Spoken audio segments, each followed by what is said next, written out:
Gálatas, capítulo 2. 14 anos mais tarde, subi outra vez a Jerusalém com Barnabé, levando também Tito comigo. E subi em consequência de uma revelação.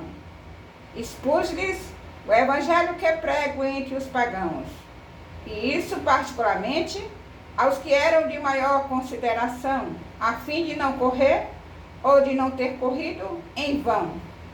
Entretanto, nem sequer meu companheiro Tito, embora gentil, foi obrigado a circuncidar-se, mas por causa dos falsos irmãos intrusos, que furtivamente se introduziram entre nós para espionar a liberdade de que gozávamos em Cristo Jesus, a fim de nos escravizar, fomos, por esta vez, condescendentes, para que o Evangelho permanecesse em sua integridade.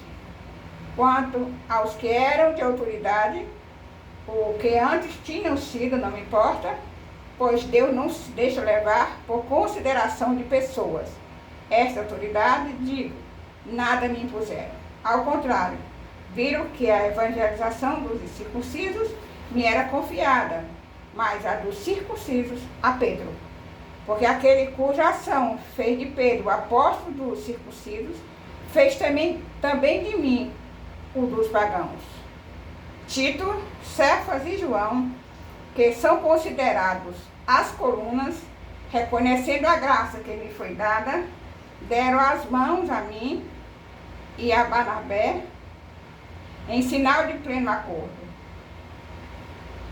Iríamos aos pagãos e eles aos circuncidados. Recomendaram-nos apenas que nos lembrássemos dos pobres, o que era precisamente a minha intenção.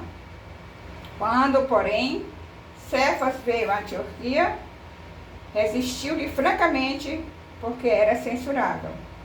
Pois antes de chegarem alguns homens da parte de Tiago, ele comia com os pagãos convertidos. Mas quando aqueles vieram, retraiu-se e separou-se destes, temendo os circuncidados. Os demais judeus convertidos seguiram-lhe a atitude equívoca, de maneira que mesmo Barnabé foi levado por eles a essa dissimulação. Quando vi que o seu procedimento não era segundo a verdade do Evangelho, disse a Cefas, em presença de todos: se tu, que és judeu, vives como os gentios e não como os judeus, com que direito obriga os pagãos convertidos a viver como os judeus? Nós, judeus de nascença e não pecadores dentre os pagãos, sabemos, contudo, que ninguém se justifica pela prática da lei, mas somente pela fé em Jesus Cristo. Também nós cremos em Jesus Cristo e tiramos, assim, a nossa justificação da fé em Cristo e não pela prática da lei, pois pela prática da lei nenhum homem será justificado. Pois se nós, que aspiramos à justificação em Cristo, retornamos todavia ao pecado, seria porventura Cristo ministro do pecado? Por certo que não. Se tornam a edificar o que destruir, confesso-me transgressor. Na realidade, pela fé, eu morri para a lei, a fim de viver para Deus. Estou pregado à cruz de Cristo. Eu vivo, mas já não sou eu, é Cristo que vive em mim. A minha vida presente na carne, eu a vivo na fé no Filho de Deus, que me amou e se entregou por mim. Não menosprezo a graça de Deus, mas em verdade, se a justiça se obtém pela lei, Cristo morreu em vão.